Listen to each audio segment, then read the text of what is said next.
Electoral Commission bakachika kebyokulonda tukesiga nedda tukakiririzamu nedda then lwaki tugenze mu kulonda nga bwe tugenda mu kooti naye nga tumanyi nti kooti already baz compromising adda ne tugendayo kuzambula ne kana akakiiko bwe tugenda okambula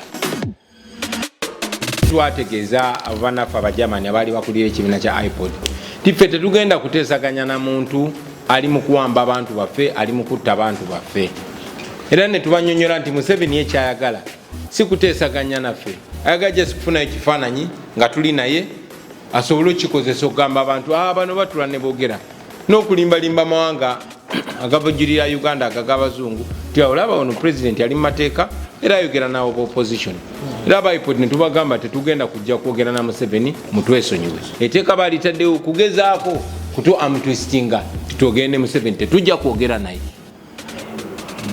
tetujja kwogera na Museven tewali tteeka liriwo litufuula nti tulina okwogera ne Museven kuba tumanyi kyatwagaza Museven tayogerangako na muntu ng'ayagala wabeewo enkyukakyuka oba biveemu enkwatagana ennungi no Museven njogera ye oyagalayo mmeka nkwayo mmeka ate ffe we are not for sale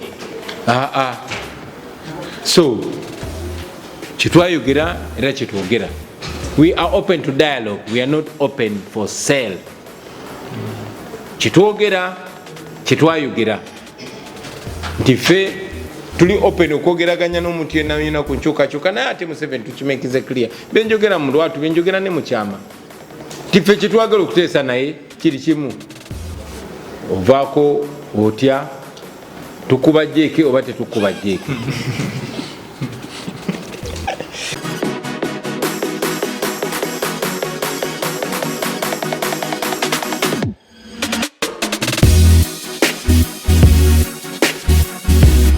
The Answer Channel, a solution to every situation.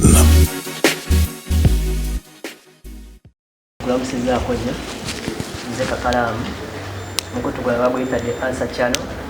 Kibuzo kyange kisooka kigenda kujja nga twetugekera akaluka 2026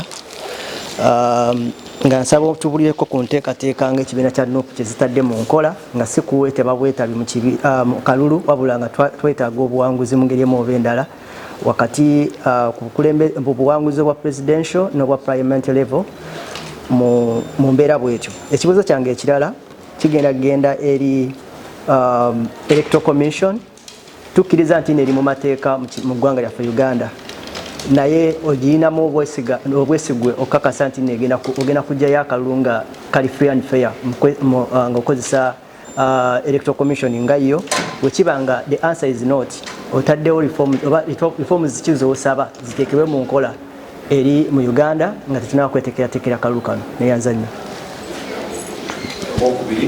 Maybe I don't know if it's in order to make it interactive and respond to one after the other. But I can even speak English if you want. I don't want to bother you so much.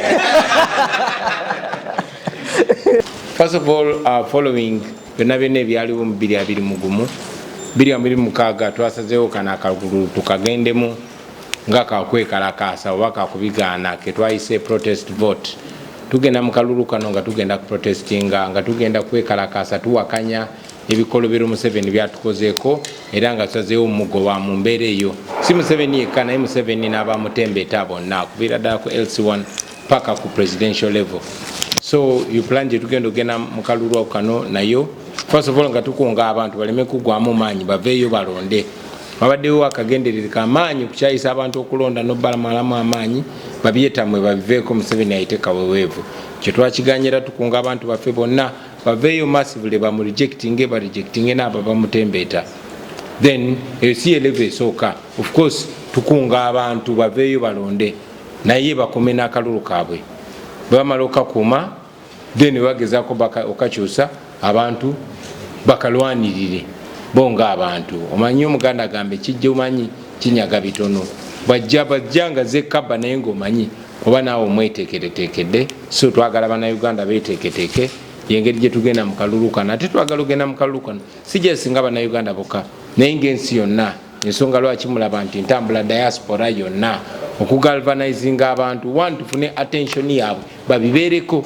aleme gamba ase kasita nsindika yakasente kasita nagamba abantu balonde babeere mu process eno yonayona kuba akalulu tebakabba kwolwo lwennyini bakabba way before kulonda bakabba way after kulonda okulaba nti batematema zi constituencies nezitasaanidde mu luzungu kyayita gerrymandering okulaba nti Museven atambula agaba sente z'omusolo okulaba nti katagezaako okumakinga sure facilitating abu divisions obungi nnyo bwakole bu groups obwenjawulo byonna byonna agezaako kusubvertinga okusalawo kw'abantu bitwagala okweŋŋanga mu 2026 era tulina okukkiriza nti tujja kusobola okumalako era tujja kusobola okuba pressuringa obuwanguzi bwaffe bulangirirwe nga bubulina okubeera generally eyo gye bayita protest vote 2026 electoral commission oba akakiiko k'ebyokulonda tukesiga nedda tukakkiririzaamu nedda then lwaki tugenze mu kulonda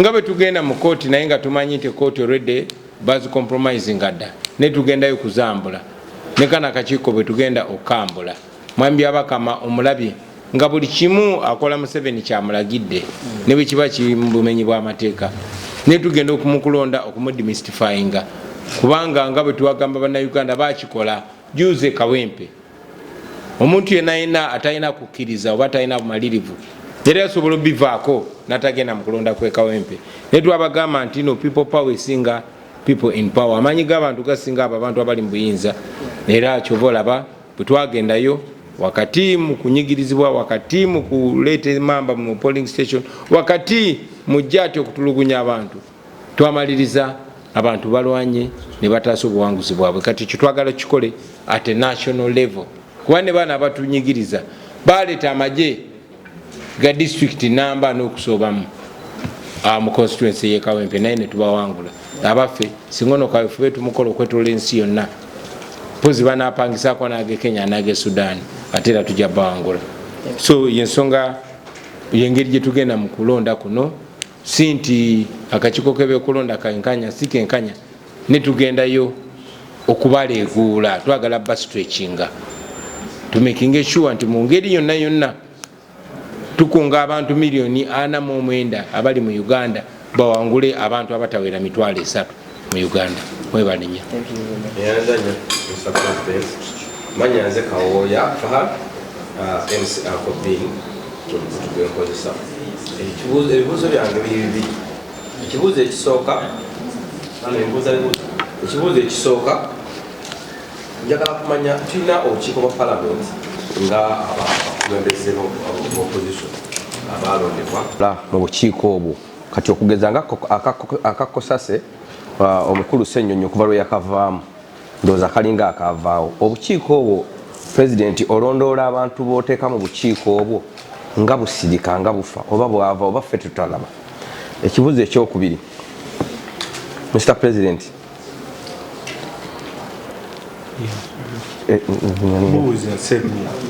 okonyeko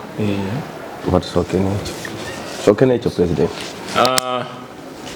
oba mpadde obuzibu okunsaba okunyonyola okulemererwa kwabo abantu betuba tutadde mu bifo ne batakola kati nfunye n'okweraliikira nti oyinza n'okumbuuza nti owaaye NUP mwe mulonda komishona naye kati komishona gwe mwalonda kati aweereza gavumenti okikoze otya amazima amatuufu nga tukozesa obuyinza obwatuweebwa tusindika abantu mu bifo abamu ne bakola bulungi ne batuweesa ekitiibwa ng'eba olaba Honorable Ssenyonyi Goreti Namuga n'abalala ate abamu ne bataweereza bulungi ng'era bwe tudda mu maaso g'abantu betusobola okusindika amaaso g'abantu ne babasalirawo baba bazaayo bate babazaayo naffe obuyinza bwe muba tumutuwadde bwe tukole okusalawo era tusaba mutwesige tujja kukola okusalawo okutuufu naye nga bangi abakotukoze obulungi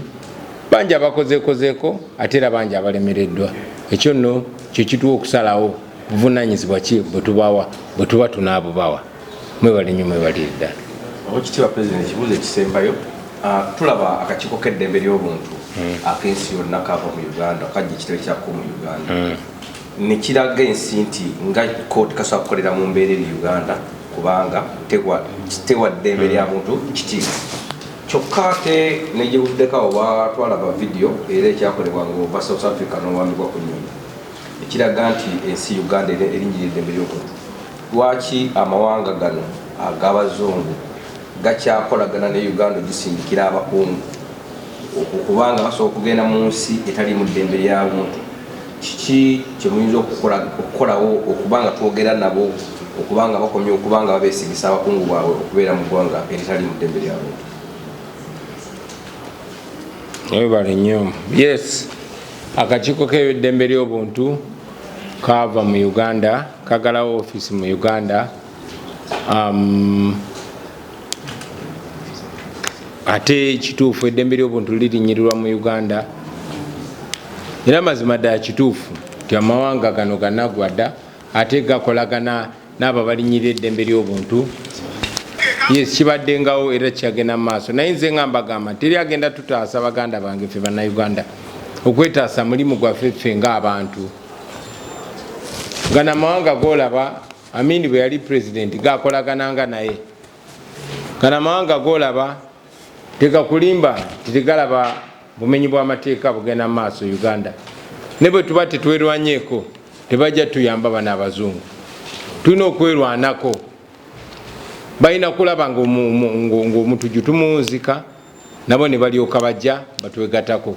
So omulimu ogusinga gwaffe, of course mukola omulimu gw'amaanyi mwabeekalakaasa eno okubateeka ku nninga. Gana amawanga agakolagana ne Uganda mugateeka ku nninga gakole ekituufu. So ebimu tubikolere Uganda naye ate ebimu kituyamba nnyo bwe mubikolera eno kuba kiba kitugondezaako n'amaloboozi gammwe baba bagawulira. So omulimu gw'okulwanira eddembe lyaffe guli ku fronts bbiri oba olyawo esukkaawo. Guli ku front ye Uganda ne guli ne ku front ey'eno e Bulaaya. Ate nga front y'e Bulaaya mwe mulina role nene ey'okuplayinga mu mbeera eyo. Mwebale nnyo mwebale eddala. Okay. You have a question? Yes, proceed. Hi, Jake here. It's just independent media with Samuel Kitsitu. I've got a few questions, but I'll ask them like in a series throughout the event. Yeah. I was just wondering, what does a truly free Uganda look like politically, culturally, and emotionally, as well as democratically? What does it look like to you? Do you want me to ask all three of the questions, actually? Yeah. And then the other one is, what do you believe allows Uganda's military regime to stay in power after these 4 very long decades of just suffering and slaughter? And Canadian companies are deeply involved in resource extraction across Africa and across the world. What would you want people here and abroad? Just a minute, yep, sorry.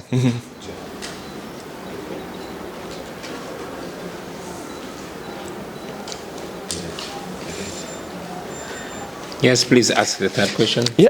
What would you want people here to understand about how that relates to repression back home as well as here, and what they should do about it? And the final one is, you've spoken about a new Uganda, and I asked this slightly a bit before, but I want to be a bit more specific. And what does this new Uganda look like with governance and democratic models? And that's all my questions. Thank you so much. Thank you very much. The first question you asked in a way relates to the last, but I'll try to give them context. Number one, what is our image of a free Uganda? A free Uganda is where everybody is equal before and under the law, where people enjoy their human dignity and their God-given rights as internationally spelled, where a person does not have to worry about criticizing or disagreeing with the powers that be. A place where all people are free to be themselves, to worship the way they believe, to live the way they believe. Where people have basic human dignity. That's what I call freedom. Freedom to be and freedom to exist. That's my vision of a free Uganda, where people are not ruled by politicians, but the other way around, where leaders are servants and people are the true bosses, where people can elevate a leader and also bring down a leader, where they can vote a leader into power and vote him or her out of power. That's what I call freedom, where the laws that are written are the laws that are practiced. That's the image of freedom that I see in Uganda. And yes, what allows the Ugandan military to do all manner of wrong things and get away with it? It's two things. Number one is impunity, the lawlessness, the unanswerability to the law, the family rule. You see, the challenge with family rule is that the family that is in power is always above the law. So that's the impunity that we have, where a military officer or a positioned person in the military can do as they wish, where the law is nothing more than the paper on which it's written. So the impunity and complete disregard of the rule of law is what allows our military to conduct itself the way it is and to take over state affairs. It is impunity. But also, it is the complacency and hypocrisy of the international community, always singing about human rights and democracy, but never willing to hold to account their business partners, their stooges. I believe that most dictators in Africa are stooges of the international community. They are puppets of the international community, where these countries have, for lack of a better word, neo-colonialistic interests in Africa, where they exploit our natural resources courtesy of these dictators, because the dictators know that they are protected and their evils and atrocities are happening, but the international community is closing an eye to them. So the complacency of the international community is what has allowed the military in Uganda to do all these things. I mean, one great writer said that the world is getting messed up not because the bad people are so active, but because the good people are so inactive and silenced. So the silence and complacency of the international community has played a great role to the militarism in Uganda in particular, and Africa in general, but also the impunity and lawlessness, that culture of lawlessness and unanswerability to the law has caused the dire situation in Uganda.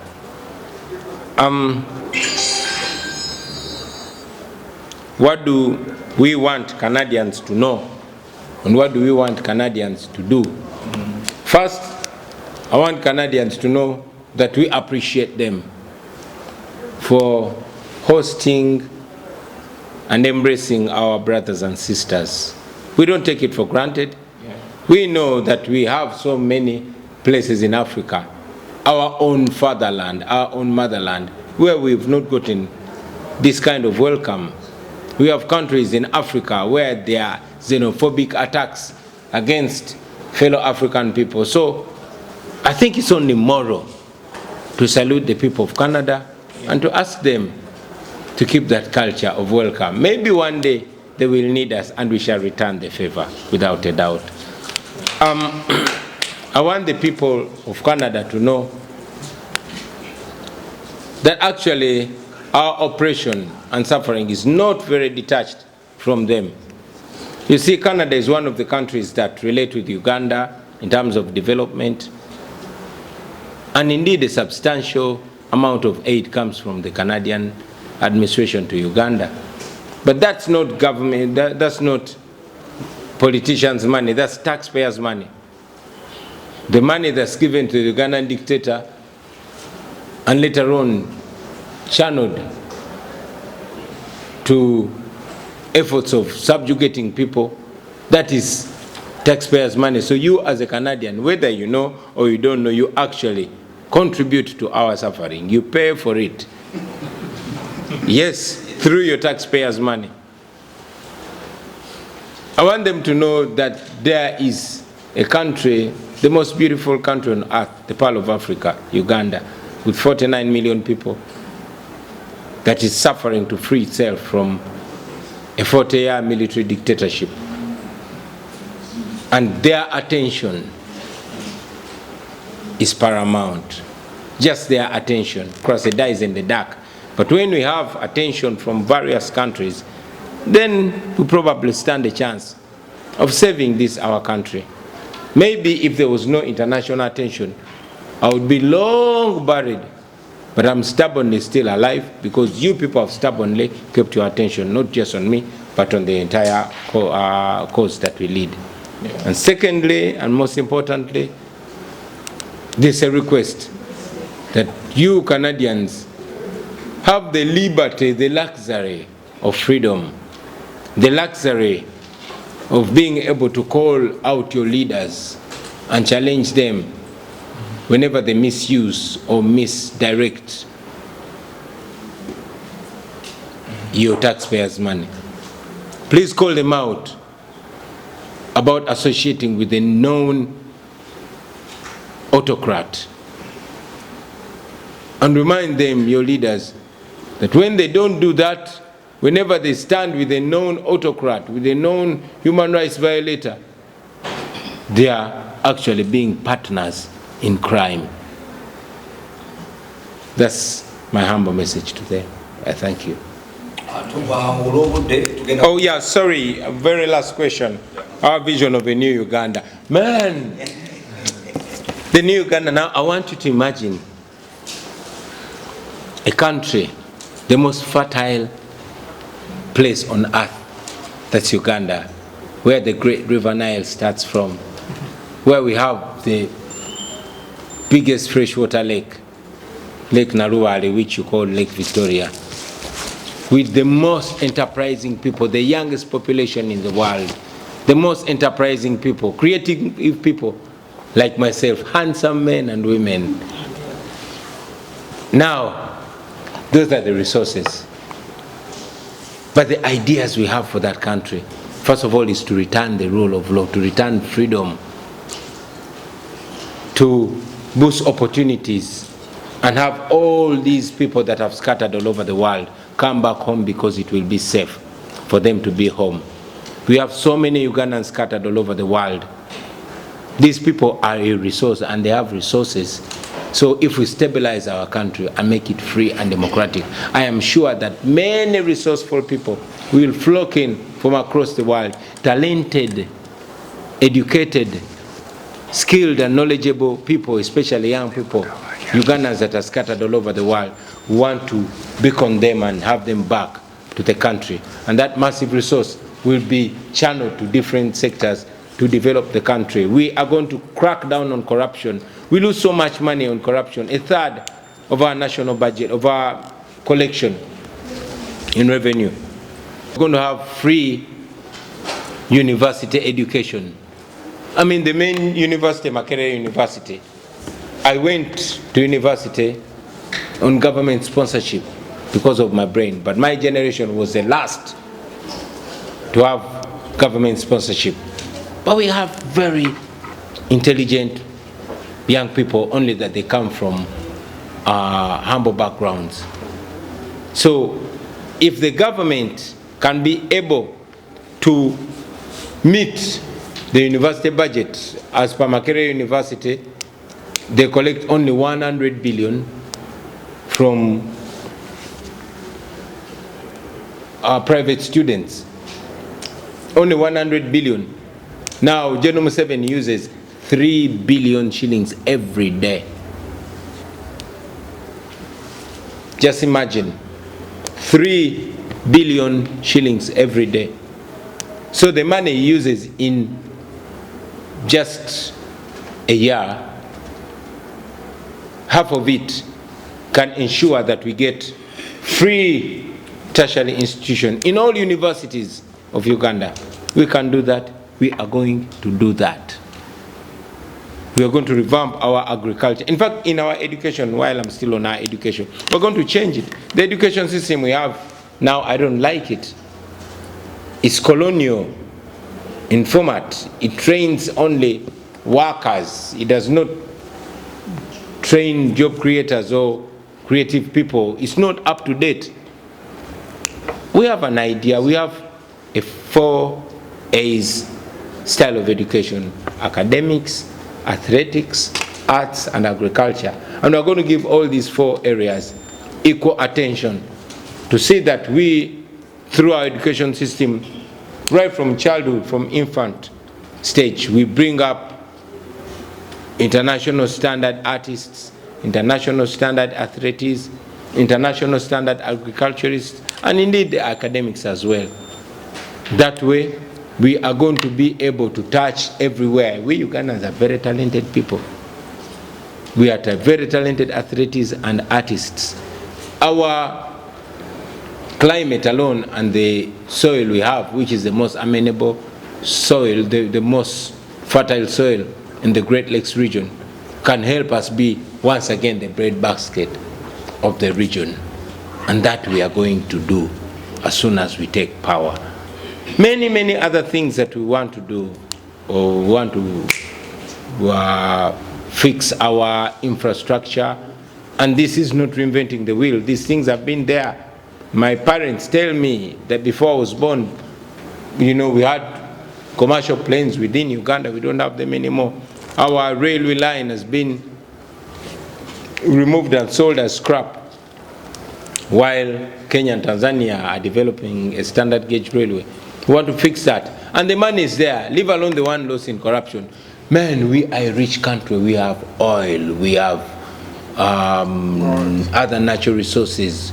We have gold, and recently the most, before even this exciting amount of gold that has been discovered, currently in Uganda we export $3 billion worth of gold every year. 40% of that comes from Kasanda. In Kasanda district, there's no single tarmac road. That's where 40% of the $3 billion worth of exported gold comes from. All gold is exclusively exported by the Museven family. Either Museven himself, or the wife, or the son, or the brother. We're going to stop that. And I've also mentioned that we recently discovered the hugest gold deposit in the world. That's going to turn Uganda into Dubai in a very short time.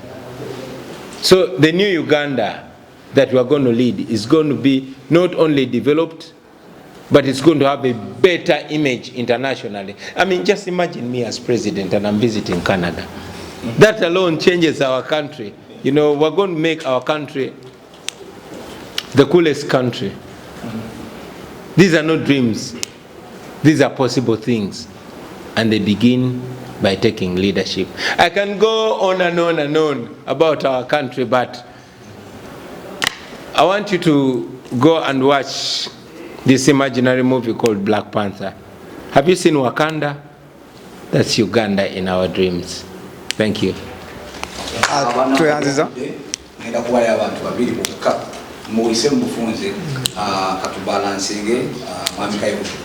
Yes, niyanziza. Nzekaye Wisdom, Mr. President, right now a proud black Canadian. Nsenso kuru abakonate. Mzee njagala kubuuza NRM yabadde n'akalulu ak'okusimba mu mugongo. Era ne beekyanga nnyo nti kabadde kaakabi nnyo newankubadde waliwo omusajja General Shande yasse omuntu teri amugambako, and to them it's okay. Ne bwe baakwe ne bwe baamenye. Kati nali badde ndaba Todonga I think n'agamba nti ebyaffe byabadde byakabi naye mulabe ebya Nuupu. Mzee ne bagezaako comparinga kye tuliko nabo kye baakoze. Okigambako okikwaba abagirega nti bo basobola okukola akalulu kaabwe akamyufu kaabwe wadde bayero mu ngeri ey'okusimba mu mugongo ng'ate ffe nga bakigerega nti kino kyekirimu okuscrutinizinga omuntu omunoonyereza ku ground n'ebintu ebirala nga babiyisaamu amaaso. Ati obambaddemu ntya Katula Shande. Anyway, ye Superman omuntu waba asobola okusoma okuva mu P1 paka university mu kiro kimu. You know, nja kugamba nti omuntu aliwo okuwakanya asobola okulaba nga otambulira ku mazzi n'agamba wa ekyo kikola lwakuba nga tomanyi kuwuga. Tukiriziganye nti gavumenti ya Museven efubye nnyo okutukugira n'okutambula obutambuzi.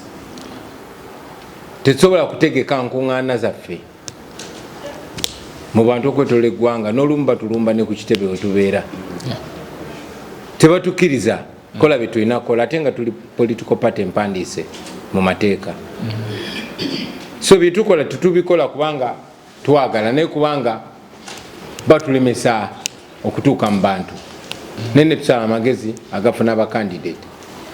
Singa tusobola tulina eddembe lyaffe okola bye tulina okukola n'okuteekateeka akamyufu twandikyagadde nnyo. Naye tutambula nga bwe tutambula kubanga batulemeseza ne constitution yaffe empya yali streamlining engeri gye tulina okufuna mu bakandidate bagiremesa. So tukola mu ngeri ya ekiriwo kimala enkoko y'ennyindo y'enkoko kyekyenyi.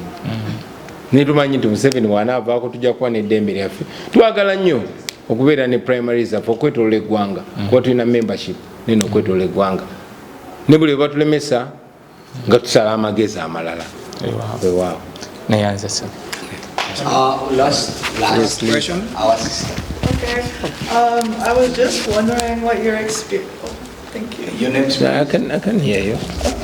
My name's MG. I was just wondering what your experience has been like trying to appeal to all these colonial governments, trying to appeal to like humanity of states that don't act human a lot of the time. Thank you.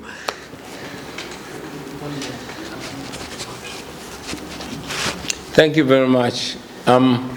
Yeah, it has not been a very good experience, but we just refuse to give up. Of course, I've had numerous meetings at the Capitol Hill in Washington, at the UK Parliament, the German Parliament, EU Parliament, name it. They understand in our conversations, they agree with us. Even on the embassies in Uganda, they agree with us. And yes, I must commend them. We are not only complaining, I mean, they've issued numerous statements condemning the wrongdoing and the impunity and the oppression against us. So I salute them. They are just yet to put their words into action. One thing that has been painful is that they seem to put diplomacy ahead of democracy. How I wish they condemn the wrongdoing. How I wish they don't have double standards. How I wish they follow their saying that what's good for the goose is good for the gander. How I wish all lives matter to them. How I wish they agree with Dr. Martin Luther King that injustice anywhere is a threat to justice everywhere. How I wish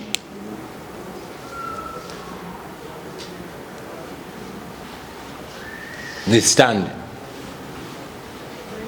on their principles, both in word and action. But I also know that the first role is us, you know. It's us to fight back. I've seen so many places where there's been injustice and the international powers have either been silent or complacent or even practically involved in those injustices. So fighting back by our own selves is the first step as we call upon them to be human and act human. Thank you. Neanza. Okay. Okay. Neanza amanya nze Mako William. Mr. President, ekibuzo kyange kigamba nti recently electoral commission yavaayo negamba nti tegenda kuddamu kuwa sente ekibiina ky'ebyabufuzi kyonna ekitali mu Ipod. Ne tulabako ne mawulire nga minister wa constitution honorable Norbert Mao avaayo n'agamba nti he's ready to kneel before you and NUP, to come to NUP headquarters and kneel before you okubeegayirira mubeere nga mujoininga Ipod. So muyinawoko engeri yonna gye planning okulaba nga mulwanyisa kino ekyasalibwawo electoral commission, because kibanga okusosologa nti omuntu atali mu Ipod tagenda kubeera nga aweebwa sente zidukanya kibiina, ate nga tukimanyi nti bye bateekawo political party organization system omuteeka kubanga ebibiina by'obufuzi byonna. Nfunye omukisa guno nate omulundi omulala okunyonyola ku nsonga eyo. Ipod oba Interparty Organization on Dialogue yali NGO oba kibiina ky'abannakyewa nga ky'abazungu kakijja kikubiriza abantu okwatagana okwegatta nga si kyekisasula sente eziri mu constitution eziri mu mateeka ezirina okuweebwa ekibiina ekya opposition ekikulembera. Twategeeza abanafu abajamani abaali bakulira ekibiina kya Ipod tiffe tetugenda kuteesaganya na muntu ali mu kuwamba abantu baffe, ali mu kutta abantu baffe. Era ne tubanyonyola nti Museven ekyayagala si kuteesaganya naffe, ayagala just kufuna ekifaananyi nga tuli naye asobole okukikozesa okugamba abantu bano batula ne boogera n'okulimbalimba mawanga agavujjirira Uganda agag'abazungu ti olaba ono president yali mu mateeka era ayogera nawo ba opposition. Era aba Ipod ne tubagamba tetugenda kujja kwogera na Museven mutwesonyiwe kuba twamanya ti Museven kyayagala. Kakati mwami Norbert Mao nga bwali nti omulimu gwekolera Museven mukadde wafooya era Norbert Mao n'asala amagezi ne baleeta etteeka lye bataleeta mu bulungi nga baagala bakifule kyabuwaze okubeera part of Ipod. Era Ipod ne bagiteeka mu kitongole ekyaliwo kye bayita National Consultative Council.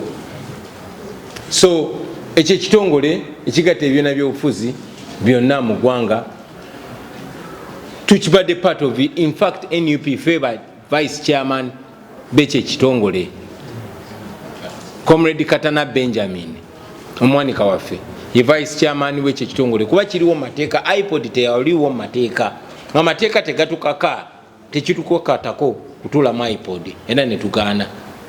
Kati eno kino ekitongole ekya National Consultative Council ekitugatta kyetuli part of etteeka lino libaleese Ipod bagifudde part of that. Sorry, NCF, National Consultative Forum.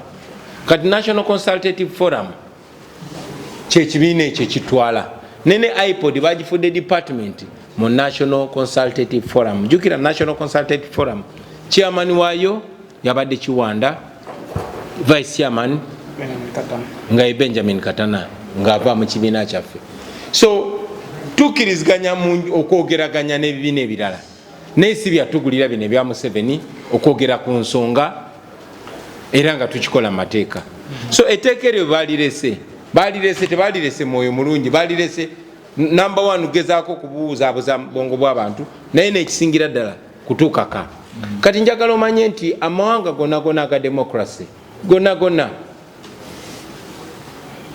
mu mateeka ekibiina ekikulembera mu opposition kiba kirina okusasulwa sente okusinziira ku namba y'ababaka bekiina.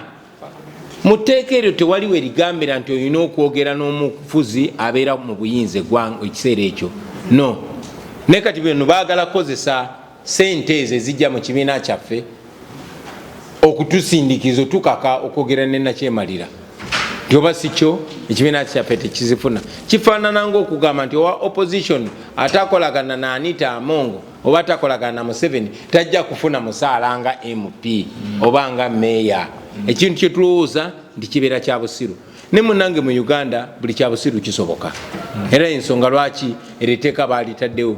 Etteeka baalitaddewo kugezaako kutu amtwistinga tutogende Museven tetujja kwogera naye.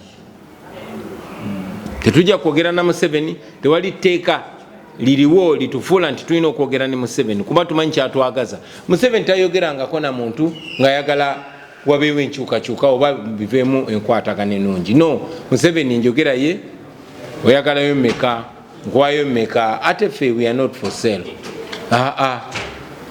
So kitwayogera era kitwogera, we are open to dialogue, we are not open for sale.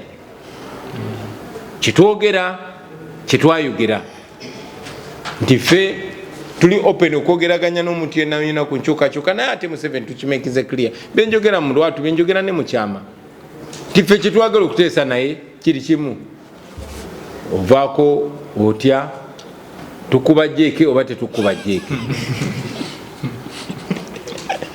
Bannayuganda abaleke bagende mu maaso n'ensi yaabwe kubanga ekyo kitugwanira ng'ensi ate nga kijja kubaawo.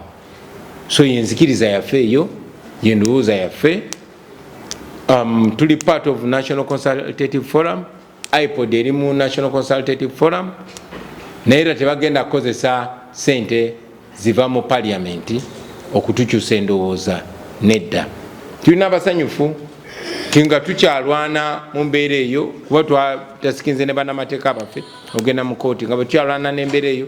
Tuli basanyufu ndi bannayuganda bo baavaayo dda ne bagamba bano baba kyasibye sente zirina okujja mu NUP, tugende mu maaso tusonde. Abantu basonda sente era tetuli bubi nnyo nga NUP. Mwebale nnyo mwebale ddala.